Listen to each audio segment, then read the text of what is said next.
የአልቲሜት ትራቨል እና አድቨንቸር ቤተሰቦች እንዴት አላችሁ? እንዴት ቆያችሁ? ውድ ቤተሰቦች ዛሬ ስለ ሀመር ኤቫንጋዲ ነው የምናወራው። ኤቫንጋዲ የሀመር ቤስት ካልቸር ነው። ራይት ጉድ ኦኬ። ዛሬ ኤቫንጋዲ ምንድን ነው? መቼ ነው የሚጨፈረው? ሀመሮች ኤቫንጋዲ ላይ ጾታዊ ግንኙነት ያደርጋሉ ወይ? እነዚህን ጥያቄዎች በጥቂቱ አንስተን እናወራለን። ኦኬ ውድ ቤተሰቦቼ ከዛ በፊት ለዚህ ቻናል አዲስ ከሆናችሁ ይህንን ቻናል ላይክ፣ ሰብስክራይብ እንደውም ሼር በማድረግ የበለጠ ቤተሰብ ሁኑ። ኦኬ ኤቫንጋዲ ምንድን ነው? በባለፈው ቪዲዮችን ላይም የተወሰነ ነገሮችን ሃይላይት አድርጌላችሁ ነበረ። ስለዚህ ኤቫንጋዲ ከትርጉሙ ቃሉ የሀመር ቃል ነው። ሁለት ትርጉም አለው። ኤቫን ማለት ምሽት ሲሆን ጋዲ ማለት ጭፈራ ማለት ነው።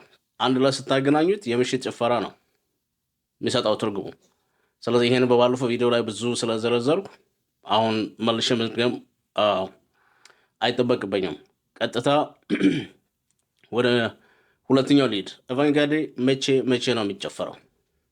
ኦኬ ሶ አብዛኛው ሰው ኤቫንጋዲ ሁሌ ሀመር ላይ እንደሚጨፈር ያስባል፣ ግን ያ ስህተት ነው። ኤቫንጋዲ በሳምንት አንድ ወይም ሁለቴ የሚደረግ የጭፈራ ስርዓት ነው። የሚጨፈርበትም ምክንያቶች አሉ። ኤቫንጋዲ ሁሌ አይጨፈርም። ኤቫንጋዲ የማይጨፈርባቸው ጊዜያት አሉ። ለምሳሌ በሐዘን ጊዜ ኤቫንጋዲ አይጨፈርም። አንድ ሰፈር ውስጥ የሆነ ሰው ቢሞት፣ ስለዚህ ሐዘን ስላለ ሰፈር ውስጥ ያ ሰፈር ለሚቀጥሉት ምናልባት 5፣ 6፣ 7 ቀናት በዛ ሰፈር ውስጥ ኤቫንጋዲ አንዳንድም ወር ሊሆን ይችላል እንደ ሰውየው እዛ አካባቢ ላይ እንደ ሰውየው ማንነት ወይም እውቅና ነው። ለምሳሌ የሀገር ሽማግሌ ከሆነ ወይም ሕፃን ልጅ ከሆነ ለለቅሶ የሚቀመጡት ጊዜያት የሀዘን ቀናት ይለያያሉ። ስለዚህ እንደ ሰውየው ሁኔታ ወይም እንደ ሟቹ ሁኔታ የኤቫንጋዲም ሁኔታ እንደዛ ይቆያል። ስለዚህ ለቅሶ ካለ ወይም ሰው ከሞተ ኤቫንጋዲ ላልታወቀ ግዛት አይጨፈርም። አካባቢ ላይ ረሃብ፣ ድርቅ፣ ቸነፈር ካለ አይጨፈርም። አካባቢ ላይ በድንበር ግጭት ሰዎች ህይወት ካለፉ ወይም ጦርነት በዛ በኩል ከተቀሰቀሰ ኤቫንጋዲ አይጨፈርም። ኦኬ ወይም ደግሞ ለምሳሌ በጣም ክረምቱ በስቶ ዳመናው በጣም የሚበዛ ከሆነ ጉም ከሆነ ጨረቃ ብትወጣም እንኳን ጉሙ ስላለ የጨረቃዋን ብርሃን ሙሉ በሙሉ አይለቅም። ያንም ኤቫንጋዲ ላይጨፈር ይችላል። ምክንያቱም ኤቫንጋዲ ዋናው ዲፔንድ የሆነው በጨረቃ ብርሃን የሚጨፈር ጭፈራ አይነት ስለሆነ ማለት ነው። ስለዚህ በዋነኝነት ኤቫንጋዲ የሚጨፈረው በእህል ሲበስል ወይም በጥጋብ ጊዜ፣ በደስታ ጊዜ፣ በፌስታ ጊዜ እንዲሁም ጨረቃ በጣም ጎላ ብላ ወይም ፉል ሙን ብለን እንደምንጠራው ያንን ምልክት ስናይ ነው ኤቫንጋዲ ጭፈራው የሚኖረው። ኦኬ ነገር ግን አሁን የተለመደ አንድ ትሬንድ ምንድነው? ሰው ጨረቃ ወጣ አልወጣ ምንም ግድ አይሰጥም። በተለይ ከሌላ አካባቢ ያንን ባህሉን ወይም ያንን ኤቫንጋዲ ማየት የሚፈልጉ ከከተማም ከውጭ ሀገርም ይመጡና ገንዘብ ስላላቸው ይከፍላሉ። ከዛ ማታ ላይ እሳት ይነዳል። እሳቱ ላይ በእሳቱ ዙሪያ ኤቫንጋዲ ይጨፈራል ማለት ነው። እሱ ትክክል አይደለም፣ ከባህል ወጣ ያለ ነገር ነው። እንደዚህ አይነት ነገር ኤክሰርሳይዝ እንድንለመድ መፍቀድ የለብንም። እኛ የምናውቀው ወይም እናትና አባቶቻችን ያስረክቡን ኤቫንጋዲ በተፈጥሮ የሚከናወን በጨረቃ ብርሃን የሚደረግ የኤቫንጋዲ ስርዓት ነው እኛ የምናውቀው። ነገር ግን የሆነ ሰው መጥቶ እሳት አንድዱና ኤቫንጋዲን ስሩልኝ ካለ ምናልባት ያ ሰው ባህሉን ስለማያውቅ ይሆናል ያንን ሐሳቡን ያነሳው። እኛ ግን የማስረዳት ግዴታ አለብን። ባህላችን ይሄን አይፈቅድም። የኛ ኤቫንጋዲ ከጨረቃ ከተፈጥሮ ጋር የተያያዘ እንጂ ከሰው ሰራሽ እሳት ወይም ብርሃን ጋር የተያያዘ አይደለም። ሰዎች ጨረቃን ጠብቁ ወይ ቀን ላይ ኤቫንጋዲ የቀን ኤቫንጋዲ አለ። የቀን ኤቫንጋዲ ከፈለግን ማስጨፈር ወይም እንጨፍር ብላችሁ የማስረዳቱ ግዴታ የኛ ግዴታ ነው የሚሆነው። ምክንያቱም የሚመጡ ሰዎች ቱሪስት ናቸው። ባህሉን ወደው ባህሉን ለማየት ነው የሚመጡት። ምናልባት ስለ ባህሉ ምንም አይነት አወል ላይኖራቸው ይችላል። ሶ ዊ the one ለነሱ ያንን ነገር ኤክስፕሌን ማድረግ አለብን። ሶ የዚህ ቪዲዮ አላማም አንዱ እሱ ነው። ውድ የአገሬ ልጆች በዚህ አጋጣሚ በተለይ ቱርሚ እና ድማካ ላይ ያላችሁ የሐመር ወጣቶች ፕላስ በሎካል እንደ ሎካል ጋይድነት የምትሰሩ ለመለወጥ የምታደርጉትን ጥረት በጣም አደንቃለሁ። እኔም ከጎናችሁ ነኝ። ኦኬ። ነገር ግን በተለይ በኤቫንጋርድ እና በቡል ጃምፒንግ ላይ በጣም የወረደ አሰራር የምትሰሩ ፕሊዝ ባህሉን ብትጠብቁ፣ ራሳችሁን ብታከብሩ ትከበራላችሁ። ያ ሰው ገንዘብ ከፍሎ የፈለገውን ነገር እዛ ጋር አርጎ ባህሉን አርክሶ ይሄዳል። ነገ ክብሩ የሚጎላው ከዛ ህዝብ ነው። ለጊዜያዊ ጥቅም ብለን ለኤቫንጋርድ እሳት እያነደን በየሰፈሩ እዚህ ጋር ቡል ጃምፒንግ አለ እዛ ጋር አለ እያልን እያስገባን ህብረተሰቡ ብዙም የባህሉን ባልጠበቀ ሁኔታ እያጣ እንዳይሆን በጣም ጥንቃቄ ማድረግ አለባችሁ እህትና ወንድሞቼ። ምክንያቱም ያ ባህል ስላለ ነው እኔና እናንተ ወይም እኛ ሁላችንም ያለ ነው። ስለዚህ ራሳችሁን ጠብቁ፣ ባህላችሁን አክብሩ። ያንን ባህል ለኛ ያቆዩትን እናትና አባቶቻችንን ማመስገን አለብን።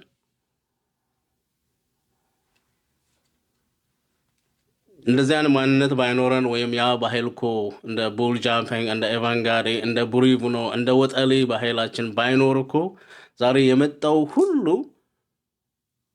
ልክ እንዴት ነው እንደ ጋማ ከብት እኮ ነው የሚጭናል። ኦኬ። ስለዚህ ቆም ብለን ምን እያደረግን ነው ብለን ማሰብ አለብን፣ በተለይ ባህላችን ላይ።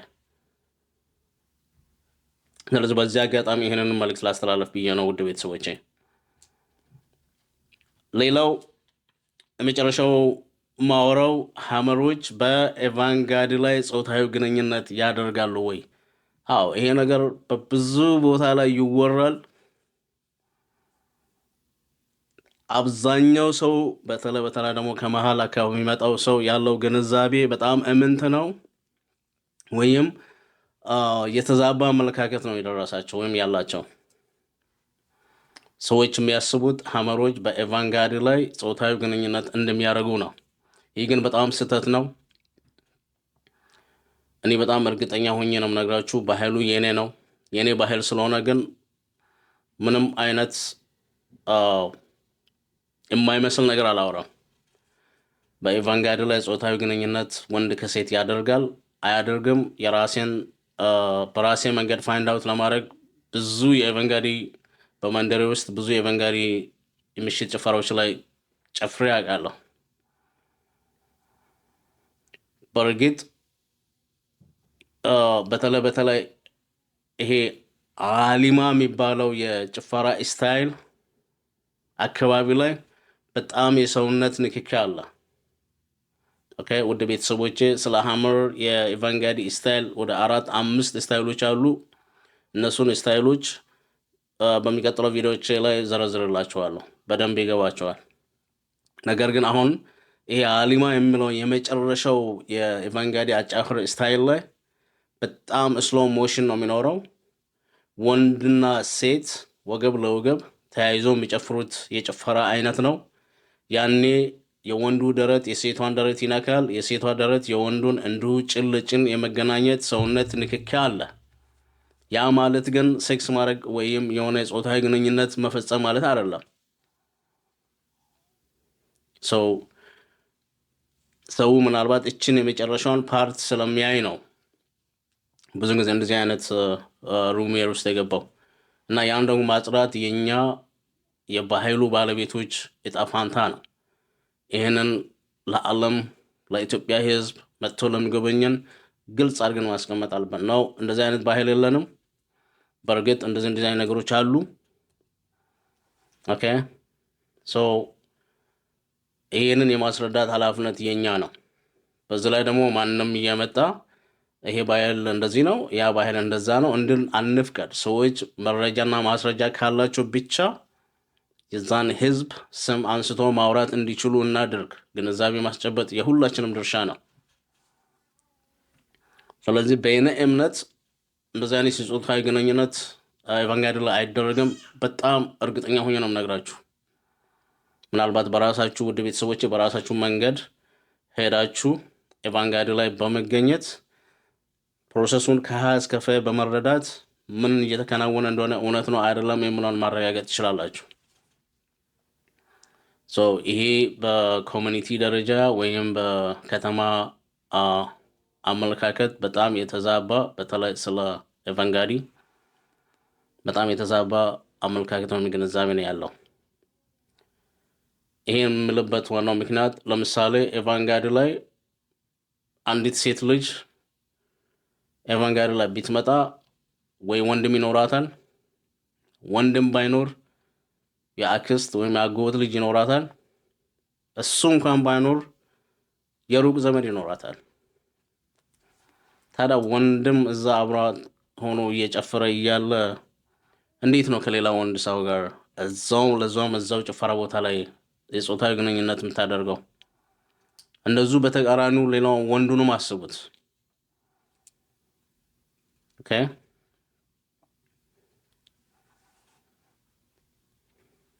ወንድ ልጅ ጭፈራ ወጥቶ እህቱ እዛ እያለች እንግዲህ እሱ ፊት እህቱን ሌላ ወንድ እዛው ለጾታ ግንኙነት ወይም ከሷ ጋር ሲፈጽም ያ ወንድም ዝም ብሎ ቆሞ የሚያይ ይመስላችኋል?